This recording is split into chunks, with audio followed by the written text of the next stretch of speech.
আসসালামু আলাইকুম, আমি মুর্শিদ হাসান মিঠু আবারও চলে আসলাম আপনাদের কাছে নতুন একটি ভিডিও নিয়ে।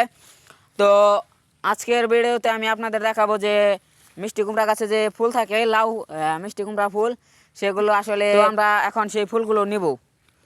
তো দেখুন, যেগুলোতে লাউ নেই সেগুলো এখন আমরা ছিঁড়ে নিব। এই যে দেখতে পারতেছেন কিনা জানি না, এই যে ফুলগুলো নিব, এটাই দেখুন কোনো লাউ নেই। আর যেগুলোতে লাউ আছে সেগুলো এখন নেওয়া যাবে না, কারণ সেগুলোতে লাউ থাকবে, আর এগুলোতে লাউ নেই, এগুলো এখন আমরা নিব। তো দেখতে পারতেছেন আমরা এতগুলো ফুল ছিঁড়ে নিয়ে আসি, 20-25টার মতো হবে ফুল।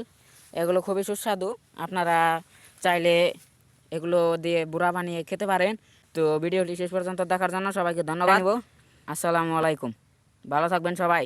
আসসালামু আলাইকুম, আমি মুর্শিদ হাসান মিঠু আবারও চলে আসলাম আপনাদের কাছে নতুন একটি ভিডিও নিয়ে। তো আজকের ভিডিওতে আমি আপনাদের দেখাবো যে